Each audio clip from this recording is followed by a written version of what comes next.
요한복음 21장 1절로 11절의 말씀입니다.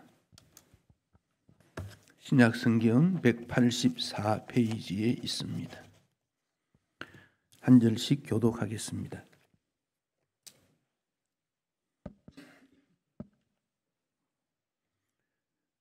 요한복음 21장입니다. 그 후에 예수께서 디베랴 호수에서 또 제자들에게 자기를 나타내셨으니 나타내신 일은 이러하니라. 시몬 베드로와 디두모라 하는 도마와 갈릴리사 가나 사람 나다니엘과 세베대의 아들들과 또 다른 제자들이 함께 있더니 시몬 베드로가 나는 물고기 잡으러 가노라 하니 그들이 우리도 함께 가겠다 하고 나가서 배에 올랐으나 그날 밤에 아무것도 잡지 못하였더니 날이 새어 갈 때에 예수께서 바닷가에 서셨으나 제자들이 예수이신 줄을 알지 못하는지라. 예수께서 이르시되 얘들아 너희에게 고기가 있느냐 대답하되 없나이다. 이르시되 그물을 배 오른편에 던지라. 그리하면 잡으리라 하시니 이에 던졌더니 물고기가 많아 그물을 들 수 없더라. 예수께서 사랑하시는 그 제자가 베드로에게 이르되 주님이시라 하니 시몬 베드로가 벗고 있다가 주님이라 하는 말을 듣고 겉옷을 두른 후에 바다로 뛰어내리더라.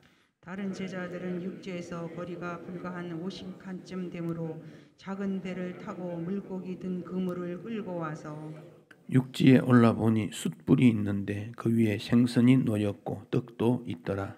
예수께서 이르시되 지금 잡은 생선을 좀 가져오라 하시니 함께 읽습니다. 시몬 베드로가 올라가서 그물을 육지에 끌어올리니 가득이 찬 큰 물고기가 153마리라 이같이 많으나 그물이 찢어지지 아니하였더라. 아멘.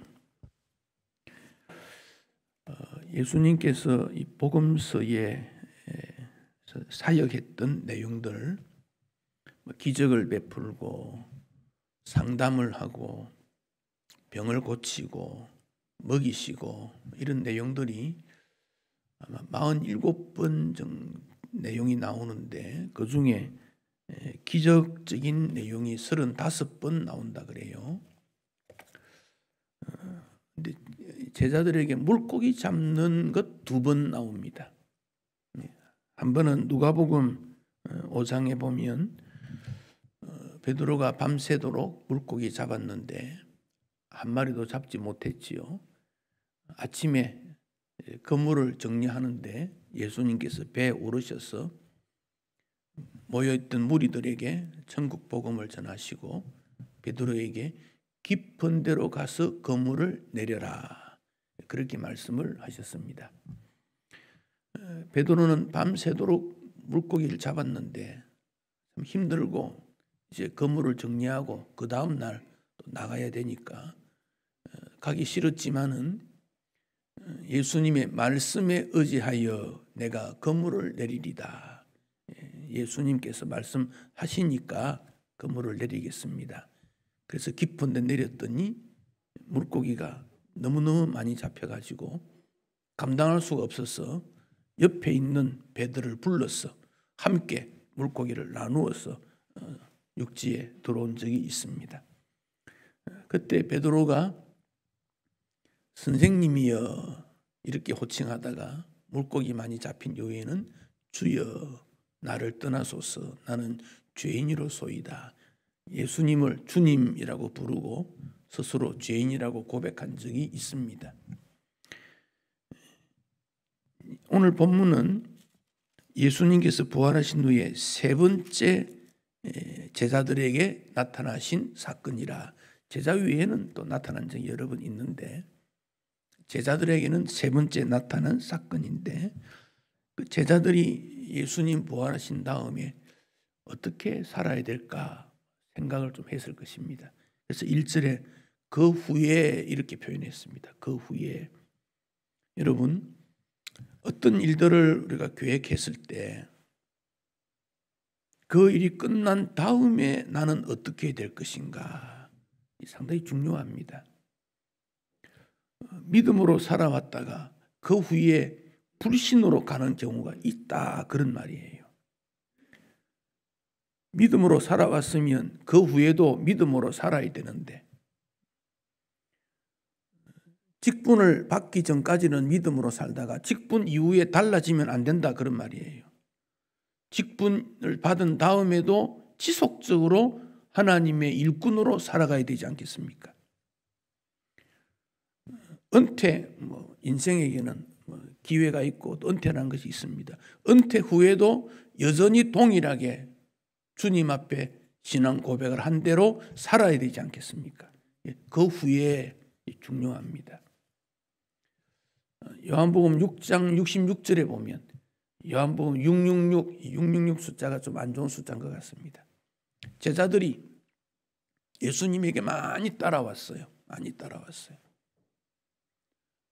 그러다가 예수님께서 보리떡, 물고기 이거 나누어 주는 일 하지 않고 하늘의 말씀, 생명의 말씀을 전하니까 제자들이 듣고 이거 어렵다. 그래서 그때부터 그의 제자 중 많은 사람이 떠나가고 다시 그와 함께 다니지 아니하더라. 이게 슬픈 메시지예요. 그때부터 뭐 할 때입니까? 먹으러 따라다녔는데 먹을 것이 없으니까. 신앙생활 하다가 육신의 편안을 추구했는데 이제 끝나니까. 혹은 어떤 소원이 있어서 기도해서 응답이 되었는데 그 끝나니까 그때부터 달라지는 거예요. 오늘 본문에도 보면 그 후에 예수님께서 2번이나 제자들에게 나타나셨는데 제자들의 상황이 달라지게 된 겁니다. 디베라 호수에 갔다 그랬죠. 갈릴리의 이름이 성경에 4번이나 나옵니다. 갈릴리, 디베라, 구약에는 긴네렛, 게네사렛 다 같은 뜻이에요. 근데 디베라, 이건 디베리우스라는 황제 이름을 본딴 거지요. 원래 이름은 갈릴리입니다. 그 북쪽에 지금 제자들이 물고기 잡으러 간 거예요. 시몬 베드로, 디도모라 하는 도마, 갈릴리 가는 사람 나다나엘, 3사람은 이름을 딱 밝혔습니다. 그리고 세베대 아들들은 요한과 야고보지요. 또 다른 제자 7명이 갔다 그랬습니다. 베드로는 우리가 잘 아니까 제자들 중에 대표적 성격을 띠는, 앞서서 책망도 많이 듣고 신앙 고백도 했던 그런 앞선 제자였고, 도마는 얼마 전에 나의 주 나의 하나님이라 신앙 고백을 했던 제자였고, 이 나다나엘은 예수님께서 제자로 불러 만났을 때 참 나다나엘을 보시고 간사한 것이 없는 참 이스라엘 사람이다, 그러니까 진실한 이스라엘 사람이다, 그렇게 칭찬한 적이 있지요. 3사람의 이름을 특별히 요한이 기록을 한 것은 이런 열정적이고 신앙 고백적이고 순수한 신앙인 제자들도 예수님 부활 이후에 제자의 길에서 벗어날 수도 있다, 그 점을 우리에게 말씀하신 것 같아요. 부활하신 예수님 만났으면 부활하신 예수님께서 하신 명령에 좀 순종하고 어떻게 이룰까 고민해야 되는데, 시몬 베드로가 7 제자가 있는데 하는 말이 3절에 나는 물고기 잡으러 가노라. 이 말은 나는 물고기 잡으러 가버리겠다, 완전히 등 돌려서 옛 삶으로 가겠다, 그런 뜻입니다. 안타까운 일입니다. 그러니까 주변에서도 우리도 함께 가겠다, 이렇게 가버렸어요. 어떤 한 사람이 신앙에서 벗어난 말이나 삶의 표현이 나타나면 반대편에 있는 성도가 그렇게 하면 안 돼요. 그 삶이 예수님 기뻐하실까요? 교회 부흥이 될까요? 당신 양심에 저촉되지 않을까요? 한마디 조언을 해주면 좋은데, 그래 베드로가 가는데 뭐 나도 가야지. 누군가가 하겠지. 그 떠나가 버리는 그런 모습이 오늘 성경에 표현이 되고 있습니다. 그날 밤에 아무것도 잡지 못했다. 빈손이었습니다. 빈 그물이었습니다. 아무것도 남는 것이 없었습니다. 사랑하는 성도 여러분, 올 한 해 동안 열심히 살아왔는데 남은 게 뭘 있습니까? 뭐가 남아 있습니까? 뭐가 남겨져 있습니까? 주님이 떠나면 나에게 남은 것이 하나도 없다는 걸 꼭 아셔야 돼요. 그렇게 해서 남은 것이 뭐 칭찬받을 만한, 존경받을 만한, 인정받을 만한 뭐 그런 게 있습니까? 그런 게 없습니다. 하나님의 백성은 주님 떠나면 아무것도 없어요. 빈털터리예요. 요즘 우리 사회 화두가 젊은이들에 관한 문제 아닙니까? 20대, 그러죠. 20대. 우리 20대는 제가 볼 때는 어느 20대보다 공부를 많이 했습니다. 지금 20대 공부한 건 보십시오. 판단력 보십시오. 혜택을 가장 많이 입었던 때가 지금 20대 아닙니까? 여기 계신 어른들이 20대 있을 때는 뭘 했습니까? 어떤 분은 신문지 돌리고 우유 팔고 뭐 그런 때도 흔히 많았던 때 아닙니까? 지금 20대는 부모가 주는 용돈, 국가에서 주는 교육시설 얼마나 혜택 많이 입었습니까? 그런데 뭐라 합니까? 우리는 소외받고 일거리가 없고 뭐 없다 그러지 않습니까?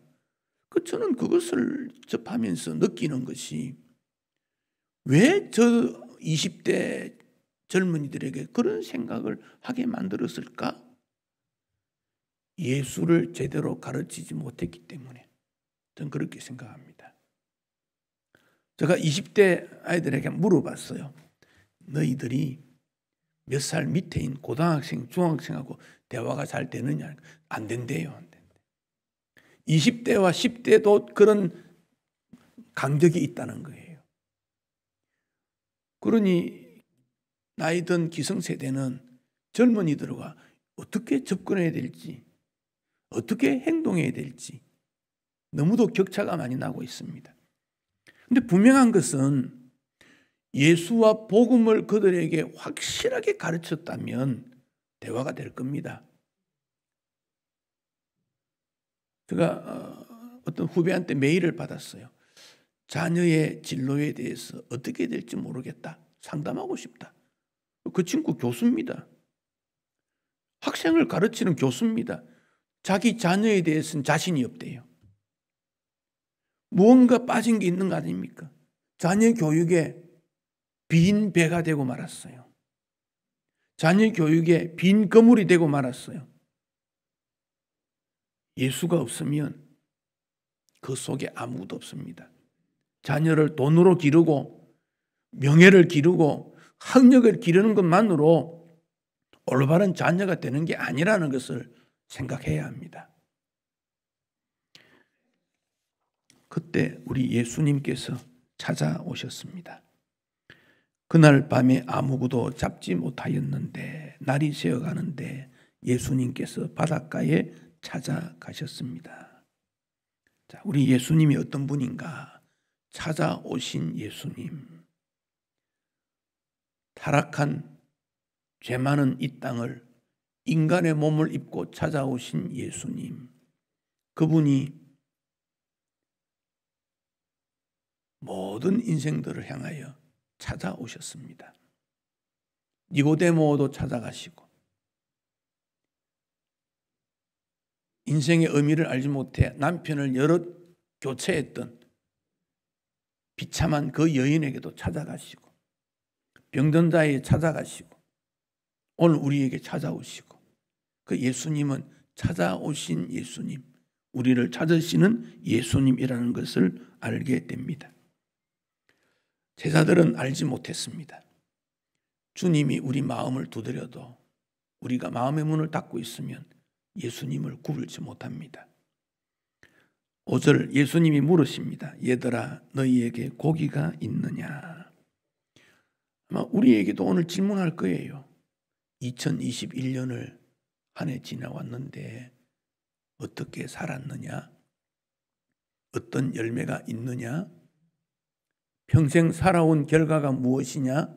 물을 수 있습니다. 얘들아라고 부른 것은 사랑스러운 호칭이지요. 제자들이 말합니다. 없습니다. 이게 인생의 대답입니다. 없습니다. 명예, 존귀, 부귀 이 모든 것을 다 갖추어도 주님 앞에 섰을 때는 아무것도 없습니다. 이리 되는 거예요. 없습니다. 그렇지만 주의 영광 위에서 충성한 사람은 무언가 남습니다. 우리는 그것을 추구해야 합니다. 주님께서 배 오른편에 그물을 던지라고 하십니다. 다시 우리 주님은 우리에게 명령하십니다. 올 한 해 우리가 남긴 것이 없다면 주님은 다시 그물을 던져보라고 말씀하십니다. 사랑하는 성도 여러분, 한 해를 돌아보고 새해를 계획해야 합니다. 나의 그물을 다시 내야 되겠다. 그물을 깨끗하게 정리하고 그물을 내리십시오. 그러면 주님께서 채워주는 역사가 있을 것입니다. 채워주는 역사가 있을 것입니다.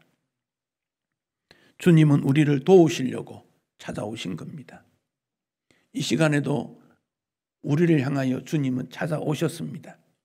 마음의 문을 열고 주님을 모셔야 합니다. 누가복음 19장에 보면 예수님께서 눈물을 흘리신 일이 나옵니다. 예루살렘을 이렇게 제자들과 내려보시면서 눈물을 흘리셨어요. 예루살렘의 멸망을 안타깝게 여기셨지요.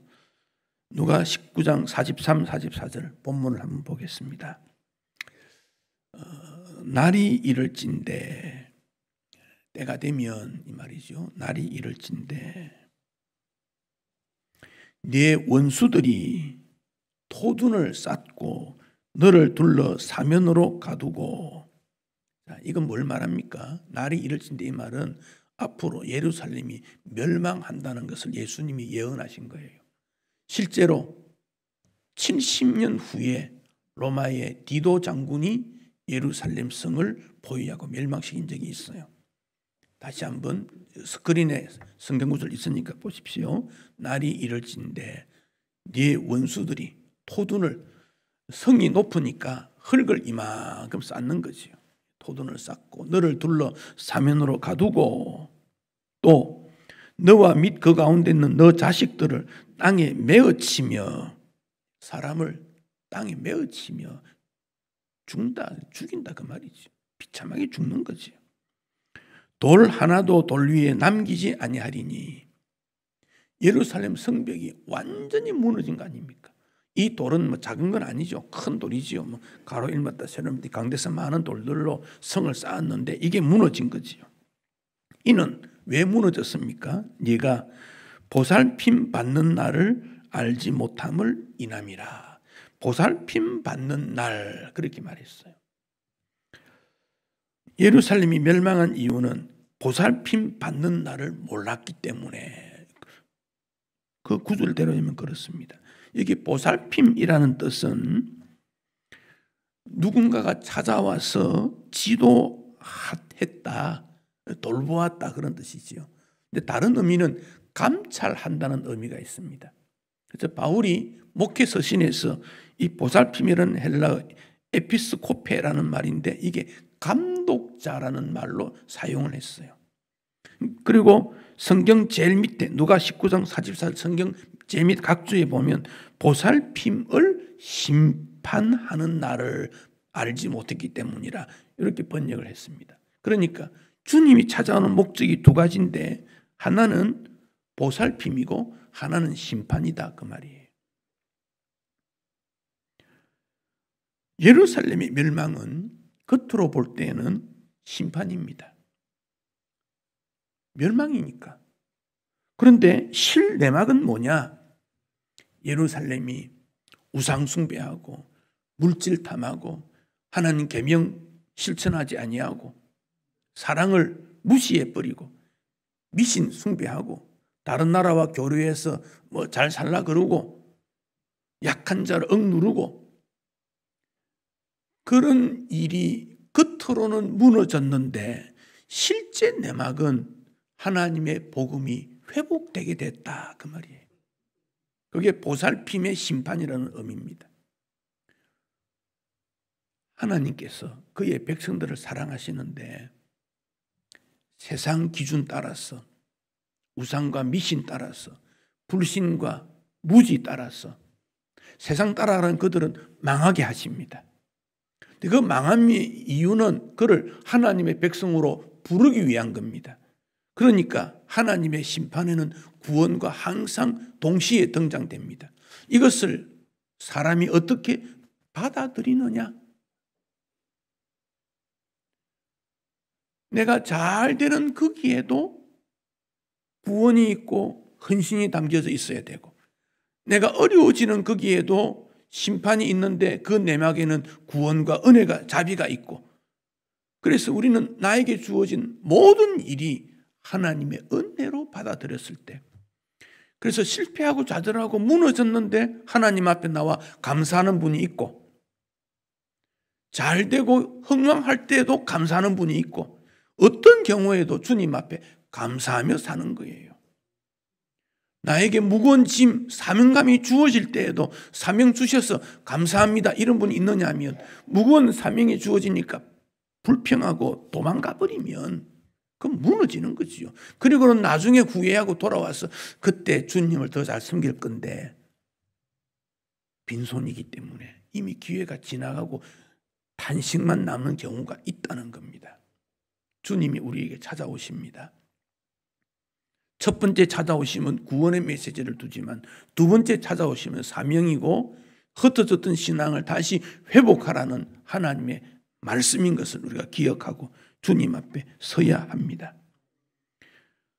그래서 디베라 호숫가의 제자들에게 우리 예수님을 자신을 나타내셨다. 1절에 그래 말하지 않습니까? 은혜 주기 위해서 나타나신 거예요. 주님이 우리에게 나타나실 때 은혜 받는 사람이 많지는 않아요.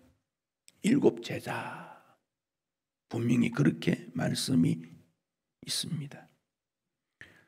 바울이 다메섹으로 가는 길에 주님 만났을 때 주변에 여러 사람이 있었지요.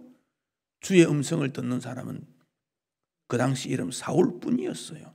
사람 많다고 주님 음성 듣는 거 아닙니다. 어떤 이유에서든지 주님을 떠나지 말고 주님과 연합하는 것이 오늘 우리의 삶의 목적인 것을 기억해야 합니다. 그때 그물을 배 오른쪽에 내렸는데 물고기가 큰 것만 153, 153 잡았다. 그 153이라는 해석이 성경학자들이 여러 번 통해서 해석을 합니다. 알렉산더 퀴리오스라는 사람은 100은 완전 수고, 50은 이스라엘의 수고, 3은 우리가 음악에 있어서 도레미파솔라시 7 음정을 말하지 않습니까? 이탈리아의 성직자이면서 음악가였던 구이 도다레츠라는 사람이 세례 요한의 탄생을 기념하는 노래를 지으면서 이 도부터 시까지 음정을 이용했는데 도는 도미누스 하나님이라는 뜻이고 레는 레소나루 하나님의 음성, 미는 미라구툼 하나님의 기적, 파는 파밀리투움 하나님의 가족, 솔은 솔베포리툼 구원, 라는 라비 하나님의 입술, 시는 산타 아이오눈. 그래서 이 음계 7개 음도 하나님과 관련이 되고 우리가 도미솔이 가장 화음이 잘 된다 그러지 않습니까? 도미솔을 딱 떼보면 하나님의 기적 같은 사랑이라는 단어가 돼요. 그러니까 이 음악에도 보면 하나님 영광이 핵심이었다는 것을 알 수 있어요. 제롬은 153이 갈릴리에 있는 물고기 종류의 수가 153가지다 그리 말합니다. 예수님께서 70인 제자를 파송했지요. 그 70은 그 당시 사람들이 나라 수가 70개다고 생각한 거예요. 153은 물고기 종류다. 그리고 제롬은 물고기의 대표를 다 모은 그 153은 하나님의 완전성을 의미하는 거다. 그렇게도 해석을 했습니다. 또 153에 대해서 9 곱하기 17, 9는 왜 나옵니까? 1 더하기 5 더하기 3은 9가 되거든요. 17, 17은 9는 인간수, 17은 충만의 수. 그래서 하나님의 전체 완전 충만수 이렇게도 말합니다. 근데 어떤 분은 이렇게 말해요. 복음서에 예수님이 기적을 일으킨 47사건이 있는데 거기에 등장되는 사람의 수를 다 합치면 153명이라 그래요. 마태는 23건인데 47명, 마가 3건 3사람, 누가 14건 94명, 요한복음 8개 9명. 뭐 학자들이 이런 거 하나 연구하는 게 평생 해서 하나 얻은 거지 뭐 아무나 낸 건 아닌데, 제가 이렇게 나열한 것은 153에 대한 해석이 나름대로 다 해보고 이런 의견도 내고 저런 의견도 내는데, 우리가 이 성경을 통해서 아는 결론은 우리 하나님은 우리를 충만케 하시고 부족하지 않게 하시는 분이다. 그 사실은 모든 사람의 해석에 다 들어있는 의미인 거지요. 그런데 그물이 찢어졌습니까? 찢어지지 않았습니까? 찢어지지 않았다. 이게 핵심이지요. 앞으로 베드로와 그 제자들을 통해서 교회와 연합이 되어서 하나님의 백성들을 다 모으는 일을 하게 될 거다. 그물이 찢어졌다면 그 속에 물고기가 몇 마리는 잡힐지 모르지만 일부는 빠져나왔겠지요. 그 찢어지지 않는 중심에는 예수가 있다 그 말이에요. 믿음이 있다, 복음이 있다 그 말이에요. 인생의 일평생 수고하고 모았는데 그물이 찢어지면 남는 게 없어요. 허비하게 되는 겁니다. 그러나 예수 중심으로 모아진 거기에는 그물이 찢어지지 않는 열매가 맺히게 되는 거예요.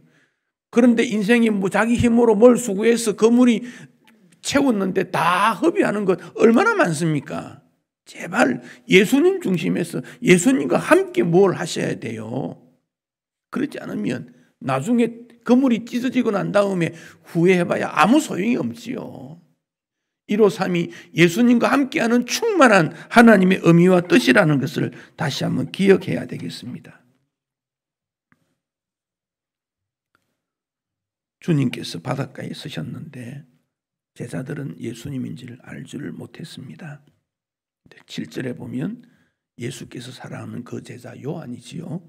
요한이 눈여겨봤겠지요. 그러면서 주님이시다 말하자 베드로가 일하느라고 옷을 벗고 있다가 겉옷을 두르고 바다에 뛰어내렸다. 베드로 마음이 얼마나 예수님 만나고 싶었는지.